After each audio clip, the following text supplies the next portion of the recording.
Have you ever walked into a room and instantly became aware of yourself?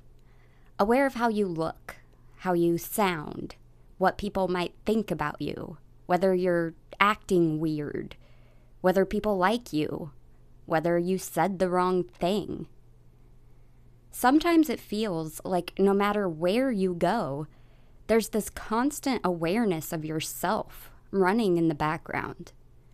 Almost like you're watching yourself instead of actually living. I think so many people struggle with this quietly. People think self-consciousness only means insecurity about appearance, but it goes so much deeper than that. It can affect your relationships, your confidence, your ability to speak up, your ability to relax, your ability to fully be yourself. Because when you become overly self-conscious, you stop being present. Your attention becomes trapped inside your own head. So in this episode, I want to talk about why we become so self-conscious, what's actually happening psychologically and emotionally, and most importantly, how to stop being so self-conscious. Not in a fake, just love yourself kind of way. Not in a just stop caring kind of way, but in a real, practical, usable way that people can actually apply in daily life. Because confidence is not about becoming perfect. It's about becoming less afraid to be seen. Hello, beautiful friends. Welcome back to another episode of The Expanding Soul, a place where we explore growth, healing, and what it really means to become the best version of ourselves. I'm Kristen, and today we're going into something that everyone experiences but never talks about. I think one of the biggest misconceptions about self-consciousness is that people assume it comes from vanity or self-obsession. But honestly, most self-conscious people are not obsessed with themselves because they're arrogant or vain. They're obsessed with themselves because they're afraid. Afraid of judgment, rejection, embarrassment, criticism, not being enough. And once fear enters the picture, the mind starts monitoring everything. How you look, how you speak, how you respond to people, and how they respond back to you. How you compare yourself to others. And eventually, you become trapped in this cycle of self-monitoring and self-criticism. You start correcting yourself constantly, almost silencing who you are in order to appear as the perfect version of yourself. You become scared to say the wrong thing, to wear the wrong thing, to post the wrong thing, be perceived the wrong way. And honestly, social media has made this so much worse. We now live in a world where people constantly feel observed. People compare themselves every single day to curated versions of other people's lives. And humans were never meant to compare themselves to thousands of other people constantly. So if you struggle with self-consciousness, you are definitely not alone. And I think healing starts when people realize this is not a personality flaw. It's usually a protective response. Being self-conscious usually starts as a means of self-protection. Maybe at some point in your life you were heavily criticized or bullied. Maybe you felt social rejection. Maybe you were constantly compared to others. So in response, your body learned that if you monitor yourself enough, you can avoid that rejection. And it's not your fault. It's a natural response. So you become very careful with what you say, how you act, how you express yourself. And eventually, self-awareness turns into self-surveillance. Instead of freely existing and living your life, you're constantly micromanaging your every move. Living like this is exhausting, and it takes away from our quality of life. While we're busy critiquing ourselves, we're missing beautiful moments with loved ones, the subtle joy of feeling the sun on our skin, those precious feelings of connection, all because we're obsessed with perfection. But the truth is, human beings are imperfect creatures. We're all different, all unique. We're not supposed to fit these predetermined molds of society. It's impossible to avoid your imperfection. And I think that real life-changing things can happen when we just allow ourselves to be our weird, vibrant, and awkward selves. I genuinely think modern life increases self-consciousness dramatically because we're constantly exposed to comparison. Perfect bodies, perfect skin, perfect relationships, perfect lifestyles. And even though logically we know social media is curated, emotionally it still affects people. We start thinking, well, I should look like that. I should be more successful. I should be more attractive. I should be more confident. And eventually people become hyper aware of every flaw they think they have. But comparison destroys presence. Because when you constantly measure yourself against other people, you stop connecting with you. You stop asking, what feels authentic to me? And instead start asking, how do I compare?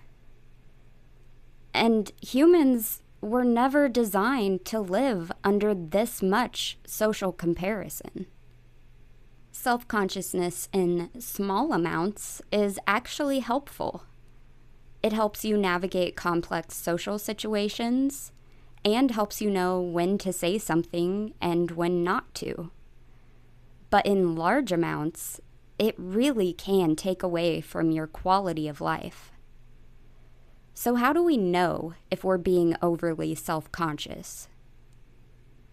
One major sign is if you overanalyze every social interaction you have. You may replay it in your head and ask yourself things like, did I sound awkward? Why did I say that? They probably think I'm weird. Constantly taking apart every social interaction you have can make it hard for you to enjoy connecting with others and leave you feeling completely drained afterwards. Another sign is a term you've likely heard before: paralysis by analysis. When you're constantly critiquing yourself, it can become hard to make even the smallest of decisions because you're constantly wondering, is this the right move? What if this happens? What if that happens? So you become paralyzed in a state of overthinking that drains your energy and doesn't allow you to move forward. It's also a sign if you're constantly aware of your appearance in public. You may keep worrying about how you walk, how you look, if your shoes make your feet look big, what people are noticing about you. So instead of enjoying the moment, you're more so worried about what people are thinking about you and trying to do things that will make them think higher of you. We naturally just assume that because we notice all of our flaws, everyone else must notice them too. But honestly, people notice a lot less than you think they do. They may also be self-conscious and constantly thinking about their own actions and appearance where they don't even notice yours. Or they may have a stressful job and a few kids and are mentally contemplating how in the hell they're going to be in 3 places at once next week. I mean, who knows? But most of the time, other people are thinking more about themselves than they are of you. I know that sounds a little harsh at first, but really it's such a freeing statement. Because people are so consumed with their own circumstances, they aren't going to notice something you did wrong. And if they do, they probably won't even remember it after a few days pass. I think many people misunderstand what confidence is. Confidence is not never feeling awkward, never feeling insecure, never getting embarrassed, or never caring what anyone else thinks. That's not realistic for a human being to achieve. Real confidence is being okay with imperfection. You know you're going to mess up because you're human, but you trust in your core values enough to know that your intent will be from a good place.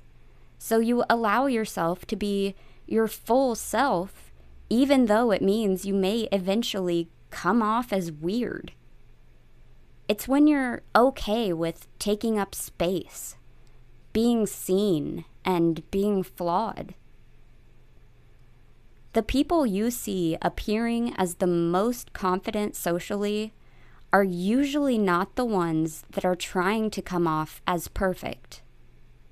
They're the ones that aren't scared of imperfection. Sometimes people seem to wait to be confident until they feel like they're flawless. But confidence doesn't come from perfection. It comes from self-acceptance and self-compassion. It comes from loving yourself for everything you are, not just from the best parts. So now that we know more about our own self-conscious tendencies, the question becomes, what do I do about it? Well, like everything else we've discussed on this podcast, the answer comes back to using mindfulness techniques consistently and repeatedly.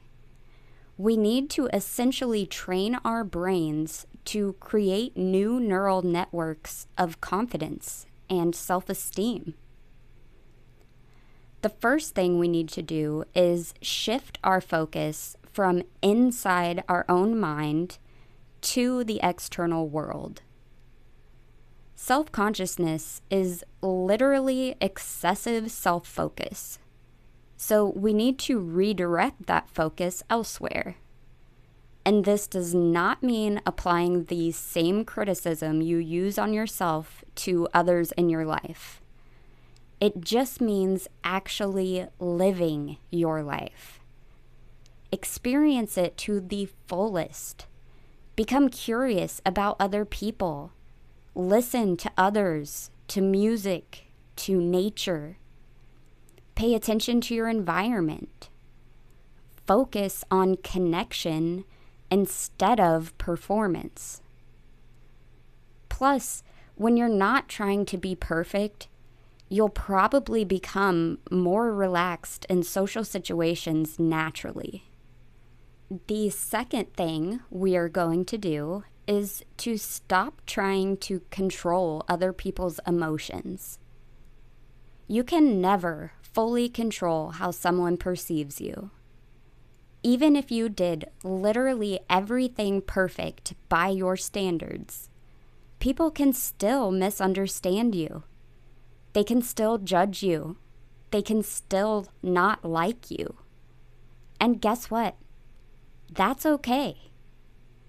Being yourself is going to push those that aren't your people out of the way so that the ones that are your people can find you. There's a coach in the real estate world that says the more people who say no to your business, the more people will know of your business. I really feel like that applies here too. The more people who say no to your friendship, the more room you create for the people who will say yes. The third thing we're going to do is to practice being seen as our full selves. You don't go from self-conscious to fully confident overnight. You have to take baby steps. And as you do, you'll run into situations where your full self is completely accepted and loved. And you'll run into times where it feels a little awkward, but you'll see that you survived it. Either way, you're building up evidence that you can be loved for who you are, and that you can survive times when you aren't. So speak up a little more in the meeting. Post the photo of you in the cute dress. Wear the 2-piece bathing suit. Start the conversation with the cute guy across the room. Allow yourself to exist fully and visibly. The more you expose yourself, the more confidence will naturally form. Okay, so the fourth thing we're going to do is to challenge our inner critic. We are no longer going to accept that what the little self-conscious voice in our head says is the truth. The one that comes at you with constant criticism, judgment, and comparison. While they are a piece of us, they aren't all of us. And the truth of the matter is that you would never talk to your best friend, your partner, your child, in the same way that you talk to yourself. So why is it okay for you to be talking to yourself that way?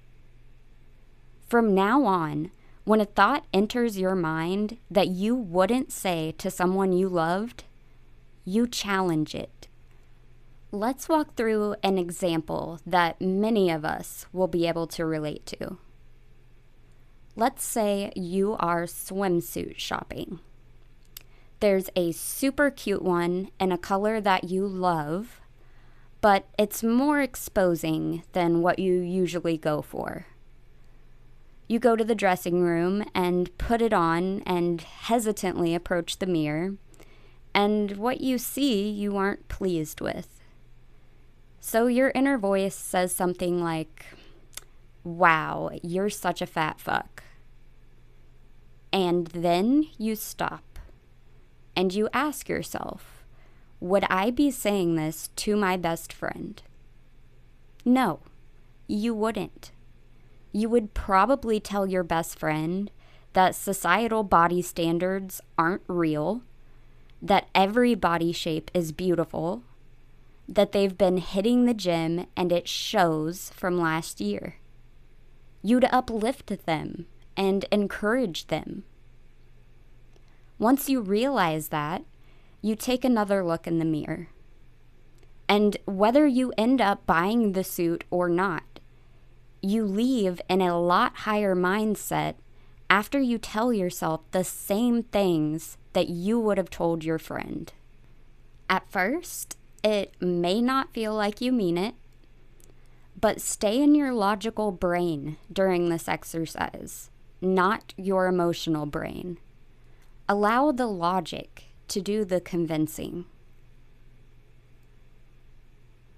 The fifth thing we're going to do is to accept our imperfections.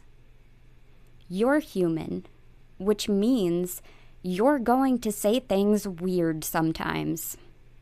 You're going to get embarrassed. You're going to be misunderstood.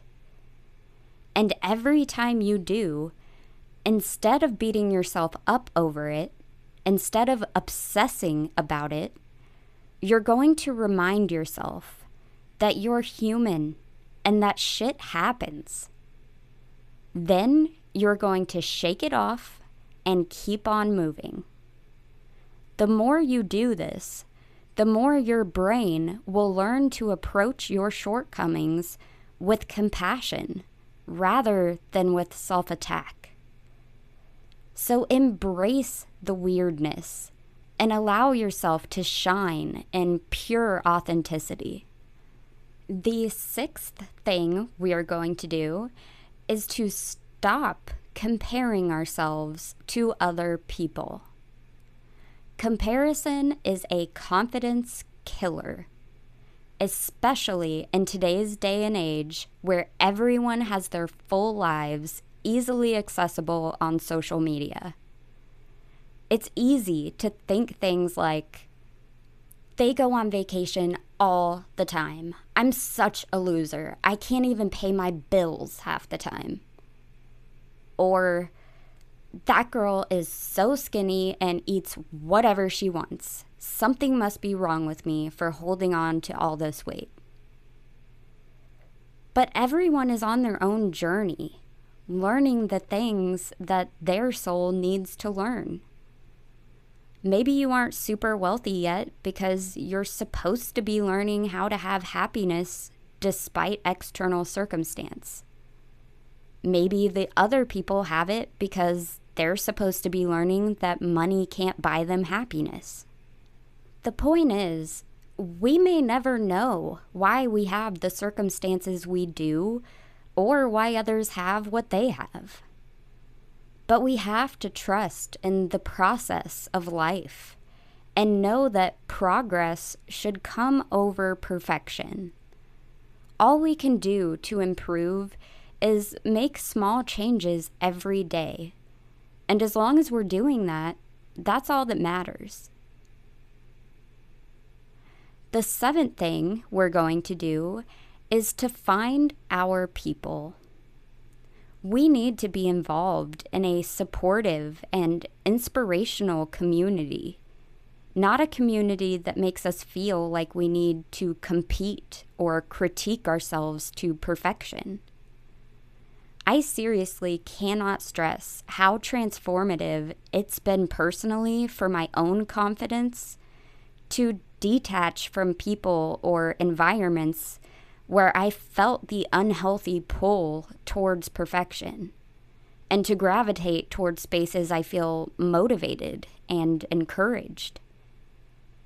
We need to be surrounded by people who are trying to be their best selves and who will cheer us on as we also try to become our best selves. So be open to finding those people. Start random conversations with people who you feel might be that person. Eventually, you'll start a conversation with the right one. And the final thing we're going to do is to start journaling. The power of journaling is real. And if you do it consistently, you can become more mindful of what self-conscious tendencies you have and how you've improved them over time. Here's what you're going to do. Grab a notebook and a pen and make a list of all of the things you can think of about yourself that may make you feel embarrassed. This could be that you have a stutter, you don't ever know what to say in social situations, or even that you look really weird when you run. Now go back through the list, and for each item, use your logic and write how you will redirect your mind when those feelings arise. For example, if you wrote, I have a rusty old car, then you may want to write underneath, I worked really hard for this car. It may not be pretty, but it's my livelihood because it reliably gets me to and from work. I'm grateful for that because I wouldn't be able to keep my job without it. But I'm also grateful now that I know that I desire a nicer looking car. Now that I know that, I'm going to start a savings for an upgrade. Even if I can only save $10 a month, it will be progress. Go through and do that for every single item on the list. And then do the entire exercise again 1 month later and reflect on how redirecting those thoughts has improved your quality of life. As we wrap this episode up, I want everyone listening to remember this. You do not need to become perfect in order to deserve confidence. And you do not need everyone's approval in order to be worthy. A lot of healing begins when you stop viewing yourself through everyone else's eyes and start reconnecting with yourself. Because constantly monitoring yourself is exhausting. Constantly trying to manage how you're perceived is exhausting. And a life becomes so much lighter when you stop treating every interaction like a performance. You are allowed to take up space, to speak imperfectly, to be awkward sometimes, to be seen, to be human. In all reality, that's where the real confidence starts. Thank you all so much for listening to this episode today. I really hope you found it to be useful. If this episode resonated with you, please share it with someone who might need it. Knowledge is power, after all. And I'd genuinely love to know, what makes you feel the most self-conscious? Is it social situations, appearance, speaking up, posting online? You can let me know in the comments if you're listening on YouTube, or by messaging me on Insta, Facebook, or TikTok at The Expanding Soul. Thanks again for being here. I'll talk to you next time. Bye.